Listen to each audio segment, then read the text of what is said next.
Assalamualaikum warahmatullahi wabarakatuh. Perkenalkan, nama saya Alifa Gita Mahendra dari Prodi Pengembangan Masyarakat Islam. Di sini saya akan menjelaskan materi tentang sejarah dan perkembangan studi Islam periode klasik, pertengahan, modern, dan kontemporer.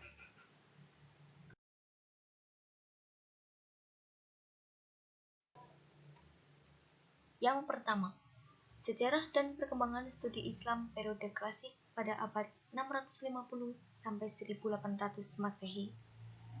Pada masa ini terdapat masa kemajuan pada abad 650 sampai 1000 Masehi. Apa yang dimaksud dengan masa kemajuan? Masa kemajuan ini merupakan masa ekspansi, integritas, dan keemasan Islam. Dalam hal ini ekspansi, sebelum Nabi Muhammad wafat di tahun 632 Masehi, seluruh semenanjung Arabia telah tunduk di bawah kekuasaan Islam. Dan ekspansi ke daerah di luar Arabia dimulai pada zaman Khalifah pertama Abu Bakar As-Siddiq. Pada masa kemajuan ini terdapat masa Khulafa al-Rasyidin.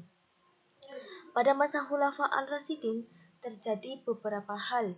Yang pertama, setelah Rasul wafat muncul sistem pemerintahan Islam yang disebut dengan Khalifah.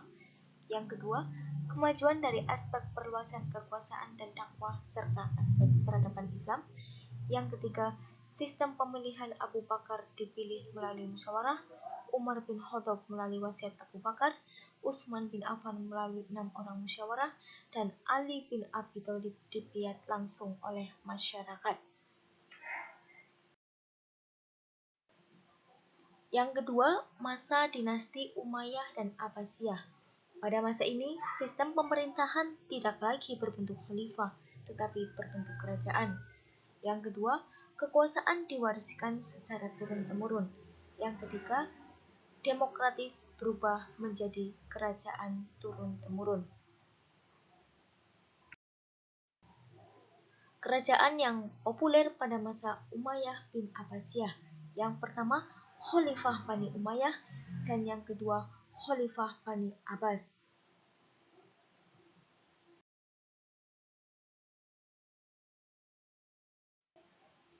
Yang selanjutnya, materi sejarah dan perkembangan studi Islam periode pertengahan pada abad 1250 sampai 1800 Masehi.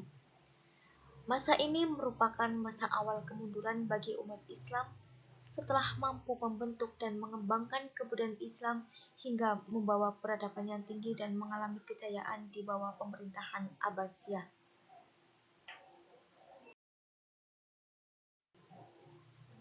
Ada beberapa faktor yang menyebabkan kemajuan pada masa Abbasiyah. Yang pertama, faktor politik. Dalam faktor politik ini terjadi perpindahan ibu kota negara dari Syam ke Irak dan Baghdad sebagai ibu kotanya, dan banyaknya cendekiawan yang diangkat menjadi pegawai pemerintah dan istana. Yang kedua, faktor sosiografis. Dalam faktor sosiografis ini terjadi peningkatan kemakmuran pada masa itu, dan luasnya wilayah kekuasaan Islam menyebabkan banyak orang Persia dan Romawi yang masuk Islam kemudian menjadi Muslim yang taat. Selain faktor-faktor yang menyebabkan adanya kemajuan, juga ada faktor-faktor yang menyebabkan kemunduran.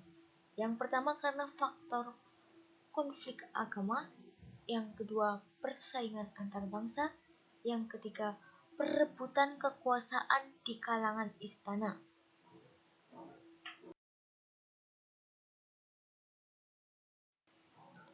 Yang selanjutnya, ragam metode dan pendekatan studi Islam yang digunakan ilmuwan Muslim kontemporer. Yang pertama, pendekatan historis. Apa sih yang dimaksud dengan pendekatan historis?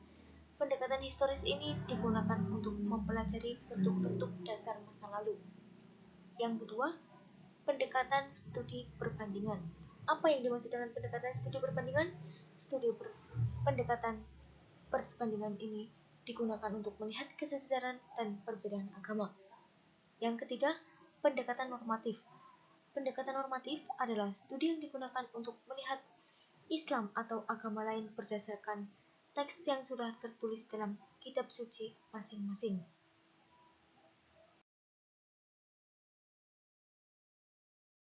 Yang selanjutnya, sejarah dan perkembangan studi Islam periode modern pada abad 1800 sampai sekarang. Periode modern merupakan zaman kebangkitan umat Islam. Periode modern disebut juga pembaharuan. Mengapa disebut juga pembaharuan?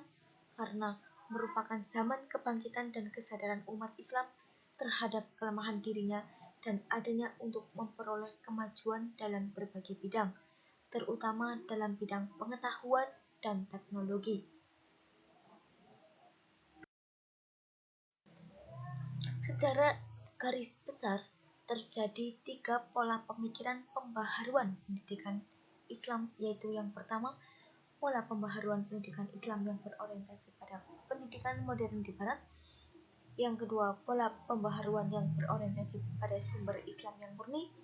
Yang ketiga, pola pembaharuan yang berorientasi pada nasionalisme.